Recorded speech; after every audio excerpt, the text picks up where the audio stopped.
ስደተኞች አባትና ድምጽ የሆነው ውዱ ብሬክስ እንግዲህ በጸና ታሞ ሆስፒታል እንደገባ ሁላችንም እናውቃለን። የሱን ቪዲዮ ይዤው የመጣሁት ምክንያት የብዙዎቻችን ችግር ነው። ብሬክስ የታመመው ህመም የብዙዎቻችን ህመም ስለሚያመላክት ነው ማለት ነው። እባካችሁ መዳም ቤት የምትኖሩ ውድ እህቶቼ እነዚህ ምልክቶች ካያችሁ ከከበዳችሁ መዳም ምን ትለኝ ይሆን መዳም ታሳፍረኛለች ወይ ይሁን እያላችሁ በሽታችሁን ተሸክማችሁ እየሰቃችሁ አትቀመጡ።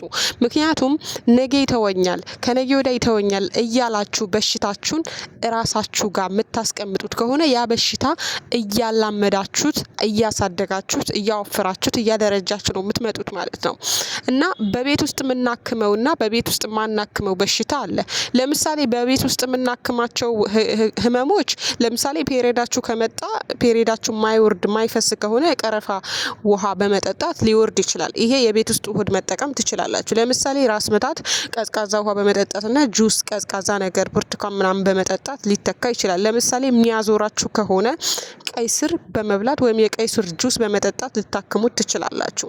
ግን በጣም ወገባችሁ የሚያማችሁ ከሆነ ይሄን ነገር ቤት ውስጥ ማከም አትችሉም። ምክንያቱም አሁን ብሬክስ የታመመው ነርቭ ነው። ግን እሱ ለረጅም ጊዜ እየታመመ ነገር ግን ይተወኛል የስራ ብዛት ነው የስራ ጫና ነው እያለ ነርቡ በጣም ጎቶት ነው በህክምና የታየው ማለት ነው። ነርቭ ከምንድን ነው የሚመጣው? ብዙ ጊዜ ጫና እሱ አሁን በበረሃ ነው የመጣው ታውቃላችሁ። በፊት ሳውዲ ሲሄድ እንግዲህ ሳውዲ ሲሄዱ ምን አይነት ስቃይ እንደሚያሳልፉ ምን አይነት የስንት ወር ጉዞ እንደሚጓዙ ሁላችሁም ታውቃላችሁ። በዛ ይመስለኛል አሁን እኛ ቤት ራሱ ፊሊፒኗ እጇ ታማሚ ነው። ሴትዮ እጇ ታማሚ ነው። በምን የተነሳ ነው? በስራ ብዛት እረፍት በማጣት ብዛት ነርቭ ያጋጥማል ማለት ነው። ስለዚህ ብዙ ጊዜ ምንድነው እኔ አሁን ልመክራችሁ የፈለኩት አንደኛ በነርቭና በወገብ ህመም ወይም ደግሞ በእጅ ህመም ላለመጠቃት ምንድነው የምታደርጉት? ከባባድ የሆኑ ነገሮችን በጉልበት አታንሱ። በሲስተም ለማንሳት ሞክሩ። አሁን እኔ አብዛኛው የነርቭ በሽታ እንድንጋለጥ የወገብ ህመም እንድንጋለጥ የሚያደርገን ምንድነው ሳስበው ይሄ የሃይላንድ ውሃ ስታወርዱ ለምሳሌ በብዛት የሃይላንድ ውሃ ጭነው ሲያመጡ ከሩቅ በእጃችሁ አትሸከሙ። ወይም መኪናው እስከ በር ድረስ እንዲቀርብላችሁ ወይም ደግሞ ይሄ ትሮሊ የሚባለው ጋሪ ያለ አይደለ በጋሪ እየጫናችሁ ወደ ቤት እንድታቀርቡ ወይም ደግሞ እንዲረዷችሁ ብትጠይቋቸው መልካም ነው ብዬ አስባለሁኝ። ሁለተኛ ይሄ የጄሪካኑ ውሃ እንትን በራዳ ላይ ስትጭኑ በጣም ተጠንቀቁ፣ ጥንቃቄ አድርጉ። ሶስተኛ ዱላብ ላይ ሻንጣ የተለያዩ እቃዎች ከላይ ስታወርዱ እነዚህ ነገሮች ምን ያደርጓቸዋል? ስራችሁ ለምሳሌ ስራችሁ እንዲጣመም ያደርገዋል ማለት ነው። ስራችሁ ይጣመምና ደማችሁ እንዳይዘዋወር ይዘጋል ከተጣመመ። ይሄ ወዴት ነው የሚሄደው? ወደ ቧንቧ መደፈንና ወደ ነርቭ በሽታ ያጋለጣችኋል ማለት ነው። እና ከታመማችሁ በኋላ ደግሞ አሁን አብሶ የጡት ህመም የወገብ ህመም ጋብ ሊሰጠው የማይችል በሽታ ነው። በቃ ቶሎ ሐኪም ቤት ሄዳችሁ ቼክ መደረግ አለባችሁ። መዳሜ አሞኛል ካልኳት ታሳፍረኛለች ምናምን ተሳፈሪያ ከጤናሽ የሚበልጥ ነገር የለም። በጣም አሁን ከኛ የተሻለ ነው። በርግጥ አንዳንዴኛ ኢትዮጵያውያን ብዙም የሐኪም እንትን ልምድ ስለሌለን ነው እንጂ ብሬክስ የራሱ ህይወት የሚኖር ሰው የትም መሄድ መሳፈር መምጣት ሐኪም ቤት መሄድ የሚችል ሰው ነው። ግን እኛ መዳም ቤት ያለን እህቶች ከታመምን ቶሎ ወደ ሐኪም ቤት መሄድ አለብን። ስፔሻሊ እነዚህ የወገብ ህመሞች ነገር ምናምን ሐኪም ቤት መሄድ አለባችሁ ቶሎ በሽታው ሳያድግ።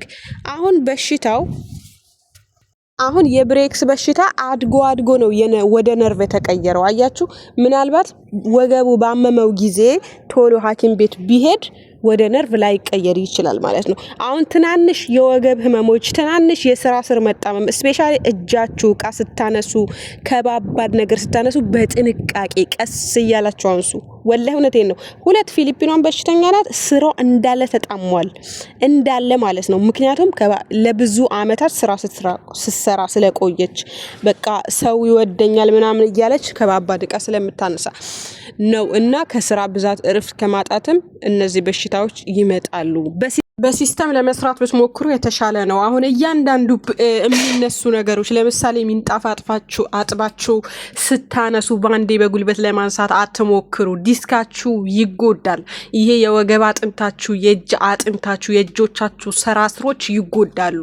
ለምሳሌ ሚንጣፍ ካጠባችሁ በጉልበት ለማንሳት ከመሞከር 2 እና 3 ድንጋይ እያመጣችሁ በጎን ጎን እያመጣችሁ እያስገባችሁ ውሃው ይንጠፈጠፋል። ውሃው ከተንጠፈጠፈ በኋላ እዛው ታሰጡታላችሁ፣ ይደርቃል ማለት ነው። እና የሆነ ከባባድ ነገር አንሺ፣ ሻንጣ ከዱላብ ላይ አውርጂ። እኔ አሁን የሆነ ጊዜ ብዙ ሳይገባኝ እጄ ተጎድቶ ነበር፣ ወገቤ ተጎድቶ ነበረ። የኔ ሴትዮ ብዙ ሻንጣ አላት እና በየጊዜ ነው የምትሳፈረው እና ሻንጣዎቹ ትመጣለች። ልብሶቹን አስገብቼ ወደ ዱላቡ ላይ ሰቅላለሁ፣ ከላይ የሚቀመጥ ማለት ነው። የዊንተር ይሄ የብርድ ሰዓትና የሙቀት ልብስ ሲመጣ ማለት ነው።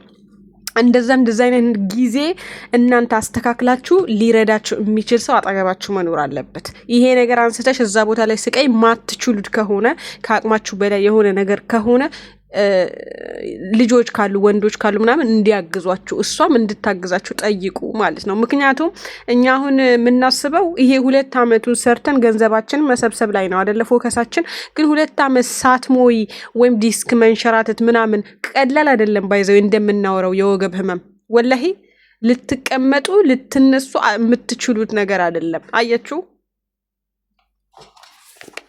እና እሱ እያነሳችሁ ብትውሉ ብታድሩ ማለት ነው ወላሂ ነው የምላችሁ፣ ምንም አይመስላችሁም። እናንተ የራሳችሁ ጉዳይ። ሰራተኛ ጎበዝ ናት፣ ሰራተኛ ምርጥ ናት፣ ሰራተኛ ጠንካራ ናት ምናምን ሊሏችሁ ሊያሞግሳችሁ ምናምን ይችላሉ። ግን ደግሞ እናንተ ነገ ትጎዳላችሁ። 2 አመት ሙሉ የምትሰሩበትን ገንዘብ መታከሚያ ራሱ አይሆናችሁ ማለት ነው። እና ምን ለማለት ፈልጌ ነው፣ በአጠቃላይ ባላንስ እያደረጋችሁ ትንሽ እያተሸከማችሁ ብዙ ሳይሆን ስፔሻሊ የጀመዕያ እቃ ስታመጡ ምናምን በጣም ተጠንቀቁ። ጥንቃቄ ያስፈልገዋል ማለት ነው። በኋላ ይቆጫችኋል። አሁን ስንት እህቶቻችን ናቸው የዲስክ መንሸራተት ምናምን ነገር አጋጥሟቸው የ2 አመቱ ብር መቼ ሲጀምር የ2 አመት ብር አላቸውና ነው ያ የሰሩት ያስቀመጡት ብር አይበቃቸውም ለወጪያቸው ማለት ነው። የላኪም ቤት ለምናምን አብዛኛው ሰው ኢትዮጵያ ሲሄድ ወላሂ ብሩን የሚጨርሰው በሐኪም ነው። ብራቸው በሐኪም ይጨርሳሉ። ተመልሰው 15 ቀን ወር ሳይሞላቸው ያረጋሉ፣ ተመልሰው ይመጣሉ ማለት ነው። ያ ሁሉ ለምንድን ነው? ባለመጠንቀቅ ነው። እኛ ከኢትዮጵያ ስንመጣ በሽታ ነበረባችሁ አልነበረባችሁም? እዚህ ስትመጡ ነው ሁሉ ነገር የምትገዙት በሽታውን ማለት ነው። እና በጣም ጥንቃቄ አድርጉ እላችኋለሁ የኔ ውዶች። ጥንቃቄ ጥሩ ነው፣ አይቆጫችሁም። ነገ ደስተኛ ህይወት መኖር ከፈለጋችሁ ሀገራችሁ